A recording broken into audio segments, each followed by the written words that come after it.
नमस्कार, आप देख रहे हैं आवाज इंडिया, देश की भरोसेमंद आवाज। मैं हूं वीना सोनी। खबरों का सिलसिला शुरू करने से पहले आइए सबसे पहले एक नजर डालते हैं आज की हेडलाइंस पर। संसद में गर्मा गर्म बहस, राहुल गांधी के आरोपों पर रविशंकर प्रसाद का करारा पलटवार।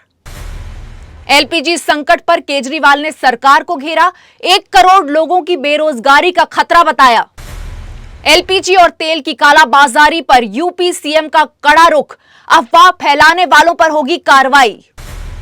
सुप्रीम कोर्ट ने हरीश राणा को दी इच्छा मृत्यु की मंजूरी, भारत का पहला मामला। और कांग्रेस ने व्हाइट हाउस के बयान को भारत का अपमान बताया, सरकार से मांगा जवाब। और अब खबरें विस्तार से। लोकसभा स्पीकर ओम बिरला के खिलाफ अविश्वास प्रस्ताव पर चर्चा के दौरान बुधवार को संसद में जोरदार बहस हुई। नेता प्रतिपक्ष राहुल गांधी ने कहा कि उन्हें कई बार बोलने से रोका गया और प्रधानमंत्री नरेंद्र मोदी के कॉम्प्रोमाइज्ड होने, पूर्व सेना प्रमुख नरवणे की किताब और एप्स्टन मामले को उठाया। राहुल ने आरोप लगाया कि उन्हें चुप करा दिया गया, जबकि उन्होंने संसद में अपनी बात रखने की कोशिश की। भाजपा सांसद रविशंकर प्रसाद ने इन आरोपों को सिरे से खारिज करते हुए कहा कि प्रधानमंत्री मोदी कभी भी कॉम्प्रोमाइज्ड नहीं हो सकते। उन्होंने ये भी कहा कि पॉइंट ऑफ ऑर्डर में बहस की अनुमति नहीं थी और नियमों का पालन होना आवश्यक है। रविशंकर प्रसाद ने स्पीकर के खिलाफ अविश्वास प्रस्ताव पर सवाल उठाते हुए कहा कि विपक्ष इसे अपने अहंकार को संतुष्ट करने के लिए इस्तेमाल ना करे। उन्होंने बताया कि राहुल गांधी ने अप्रकाशित किताब का हवाला दिया, जिसकी प्रामाणिकता साबित नहीं की जा सकती। रविशंकर प्रसाद ने अपील की कि संसद की कार्रवाई का उपयोग किसी नेता की प्रतिष्ठा बढ़ाने के लिए न हो। उन्होंने विपक्ष को चेताया कि ये हथियार केवल अहंकार को संतुष्ट करने के लिए न बनाएं। आम आदमी पार्टी के राष्ट्रीय संयोजक और पूर्व मुख्यमंत्री अरविंद केजरीवाल ने देश में एलपीजी सिलेंडर की भारी किल्लत को लेकर केंद्र सरकार को घेरा है।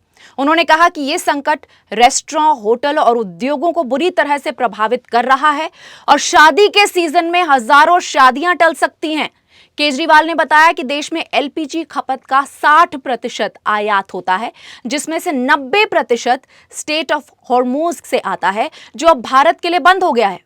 इसके चलते एलपीजी सप्लाई 50 से 55% घट गई है। उन्होंने चेतावनी दी कि अगर स्थिति नहीं सुधरी तो देशव्यापी आर्थिक संकट गहरा सकता है।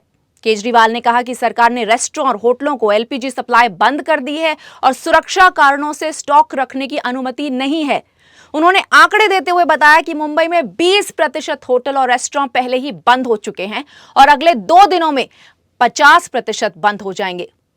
वहीं पंजाब, दिल्ली, एनसीआर, तमिलनाडु और अन्य राज्यों में भी हजारों होटल और रेस्टोरेंट संकट में हैं। इससे 1 करोड़ से अधिक लोगों के बेरोजगारी का खतरा है और बाजार में कालाबाजारी भी शुरू हो गई है। उन्होंने केंद्र से तत्काल हस्तक्षेप की मांग की है और चेतावनी दी है कि अगर कदम नहीं उठाए गए तो सामाजिक आर्थिक संकट गहरा सकता है। मिडिल ईस्ट में तनाव बढ़ने से वैश्विक ऊर्जा संकट की आशंका बढ़ गई है। ईरान, इजराइल और अमेरिका के बीच जारी संघर्ष के बीच भारत में तेल और गैस की पर्याप्त आपूर्ति है, लेकिन भविष्य की आशंकाओं के चलते बाजार में पैनिक जैसी स्थिति बन गई है। इस पर उत्तर प्रदेश के मुख्यमंत्री योगी आदित्यनाथ ने कड़ा रुख अपनाते हुए अफवाह फैलाने वालों के खिलाफ कार्रवाई के निर्देश दिए हैं। उन्होंने सभी जिला अधिकारियों और पुलिस को स्पष्ट कर दिया है कि जनता को किसी भी तरह की असुविधा नहीं होनी चाहिए। मुख्यमंत्री ने कहा कि गैस और तेल की कालाबाजारी बर्दाश्त नहीं की जाएगी और सोशल मीडिया पर निगरानी बढ़ाई जाएगी। पुलिस मुख्यालय और जिला स्तर पर सोशल मीडिया सेल को सक्रिय कर दिया गया है। इसके अलावा पेट्रोल पंप और गैस डिपो के आसपास लगातार नजर रखने और अवैध भंडारण करने वालों के खिलाफ कार्रवाई करने के आदेश दिए गए हैं। जिला प्रशासन और आपूर्ति विभाग को औचक निरीक्षण करने और किसी भी गैरकानूनी गतिविधि पर तुरंत कार्रवाई करने के निर्देश जारी किए गए हैं। सुप्रीम कोर्ट ने 13 साल से अचेत अवस्था में बिस्तर पर पड़े गाजियाबाद के हरीश राणा को पैसिव यूथनेसिया यानी कि इच्छा मृत्यु की अनुमति दे दी है। कोर्ट ने कहा है कि हरीश को एम्स के पैलिएटिव केयर में भर्ती किया जाएगा ताकि मेडिकल ट्रीटमेंट को रोककर उन्हें सम्मानजनक तरीके से अंतिम समय दिया जा सके। ये भारत में पैसिव यूथेनेसिया का पहला मामला है। सुप्रीम कोर्ट ने अपने फैसले में यह भी स्पष्ट किया कि यह निर्णय दर्दनाक लेकिन आवश्यक था। कोर्ट ने हरीश राणा के माता-पिता से चर्चा कर स्थिति की गंभीरता को समझा। न्यायाधीशों ने कहा कि अब अंतिम निर्णय लेना अनिवार्य हो गया है। आपको बता दें, हरीश राणा 2013 में चंडीगढ़ में हॉस्टल की चौथी मंजिल से गिरने के बाद लगातार अचेत अवस्था में हैं और उनका शरीर पूरी तरह से दिव्यांग हो चुका है। लंबे समय तक बिस्तर में रहने के कारण उनके शरीर पर घाव भी बन गए हैं। माता पिता ने बेटे के ठीक होने की उम्मीद छोड़ दी थी और कोर्ट से इच्छा मृत्यु की मांग की थी। एम्स की रिपोर्ट के मुताबिक उनके ठीक होने की कोई संभावना नहीं है। सुप्रीम कोर्ट ने यह निर्णय उनकी गरिमा और अंतिम समय में दर्द कम करने के लिए लिया। चलिए, वक्त हो गया एक छोटे से ब्रेक का। खबरों का सिलसिला इस ब्रेक के बाद भी जारी रहेगा।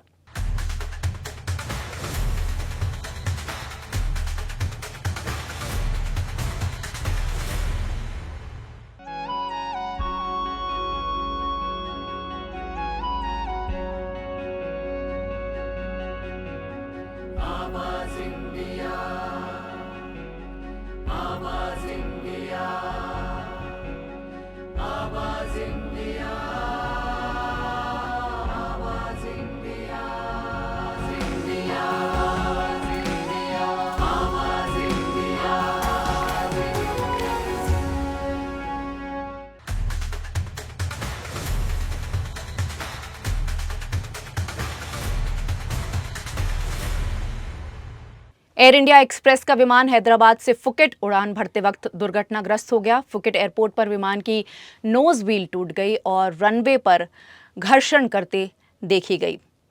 एयरलाइंस ने बुधवार को इस घटना की पुष्टि की। हादसे के कारण रनवे पर उड़ान संचालन अस्थायी रूप से निलंबित कर दिया गया। विमान बोइंग 737 मैक्स 8 था और इसमें सवार यात्रियों की संख्या की तुरंत जानकारी नहीं मिली। एयर इंडिया एक्सप्रेस ने बताया कि 11 मार्च को उड़ान IX 938 को नोज व्हील में समस्या का सामना करना पड़ा। फ्लाइट हैदराबाद से 6:42 पर रवाना हुई और स्थानीय समय के मुताबिक 11:40 पर फुकेट एयरपोर्ट पर इमरजेंसी लैंडिंग की। इस घटना से रनवे पर विमान फंस गया और जांच जारी है। दुबई के अंतर्राष्ट्रीय हवाई अड्डे के पास सुरक्षा एजेंसियों ने 2 ड्रोन मार गिराए, जिससे पास खड़े लोगों को चोटें आईं। इस घटना में एक भारतीय नागरिक समेत कुल 4 लोग घायल हुए। दुबई मीडिया ऑफिस ने सोशल मीडिया प्लेटफॉर्म पर जानकारी दी कि एयरपोर्ट के आसपास उड़ रहे ड्रोन को तुरंत निशाना बनाया गया। ड्रोन एयरपोर्ट के पास गिरने के कारण घायलों को तुरंत अस्पताल ले जाया गया। दुबई प्रशासन ने बताया कि इस घटना के बावजूद उड़ानों का संचालन सामान्य रूप से जारी है। अधिकारियों के मुताबिक घायलों में 2 घाना के नागरिक और एक बांग्लादेशी नागरिक को मामूली चोटें आई हैं, जबकि भारतीय नागरिक को मध्यम चोटें आई हैं। सुरक्षा एजेंसियां इस बात की जांच कर रही हैं कि ड्रोन कहां से आए और उनका उद्देश्य क्या था। फिलहाल पास के क्षेत्र को सुरक्षित किया गया है। एयरपोर्ट पर यात्रियों को किसी तरह की परेशानी नहीं हो रही है। घटना ने सुरक्षा एजेंसियों की सतर्कता को बढ़ा दिया है। कांग्रेस ने केंद्र सरकार पर निशाना साधते हुए सोशल मीडिया पर पोस्ट में कहा कि व्हाइट हाउस की प्रेस सचिव कैरोलिन लिविट के बयान में भारत को अस्थायी रूप से रूसी तेल खरीदने की अनुमति देने और उसे अच्छा पक्षकार बताने पर सवाल उठाए गए हैं। कांग्रेस ने यह भी लिखा कि यह हमारी संप्रभुता और गरिमा का घोर अपमान है और सरकार इस पर आपत्ति क्यों नहीं जता रही। पार्टी ने पोस्ट में पूछा कि प्रधानमंत्री मोदी विदेश से निर्देशित फैसलों के सामने चुप क्यों हैं और क्या भारत को अमेरिका ब्लैकमेल कर रहा है। भारत की जनता इसका जवाब जानने की हकदार है। उन्होंने विशेष रूप से बयान के शब्द अनुमति दी और अच्छा अभिनेता पर ध्यान आकर्षित किया। व्हाइट हाउस की प्रेस सचिव लिविट ने कहा कि पश्चिम एशिया में संघर्ष के बीच वैश्विक ऊर्जा आपूर्ति में व्यवधान के मद्देनजर अमेरिका ने भारत को रूसी तेल खरीदने की अस्थायी अनुमति दी। उन्होंने बताया कि यह निर्णय इसलिए लिया गया क्योंकि भारत एक अच्छा पक्षकार रहा है और ये अल्पकालिक उपाय है। लिविट ने कहा कि इस कदम से रूस को कोई महत्वपूर्ण वित्तीय लाभ नहीं होगा। कांग्रेस ने इस बयान को भारत की संप्रभुता पर हमला बताते हुए सोशल मीडिया पोस्ट के माध्यम से केंद्र से स्पष्टीकरण मांगा। इस मामले ने भारत अमेरिका संबंधों में राजनीतिक बहस को और तेज कर दिया है। जुनैद खान और साई पल्लवी की फिल्म एक दिन का रोमांटिक ट्रेलर रिलीज हो गया है। आमिर खान प्रोडक्शन के बैनर तले बनी इस फिल्म का टाइटल ट्रैक पहले ही जारी किया जा चुका है। निर्माताओं ने सोशल मीडिया पर ट्रेलर शेयर करते हुए लिखा, कभी कभी एक दिन भी काफी होता है। ट्रेलर में साई और जुनैद की रोमांटिक केमिस्ट्री दिखाई गई है। फिल्म का निर्देशन सुनील पांडे ने किया है। एक दिन 1 मई 2026 को सिनेमाघरों में रिलीज होगी। ट्रेलर की शुरुआत फॉर्च्यून बेल यानी कि किस्मत की घंटी के सीन से शुरू होती है, जिसे बजाकर सभी प्रेमी जोड़े अपनी किस्मत आजमाते हैं, जिसमें जुनैद अपने दिल की ख्वाहिश बताते हैं और कहते हैं कि काश मीरा यानी कि साई पल्लवी उनकी हो जाए, भले ही सिर्फ एक दिन के लिए। इसके बाद फिल्म की रोमांटिक कहानी शुरू होती है। आपको बता दें कि ये फिल्म 2016 की थाई फिल्म वन डे का रीमेक है। ट्रेलर ने दर्शकों में उत्साह और रोमांस की उमंग पैदा कर दी है। इस बुलेटिन में फिलहाल इतना ही। ज्यादा खबरों के लिए आप देखते रहिए आवाज इंडिया। नमस्कार।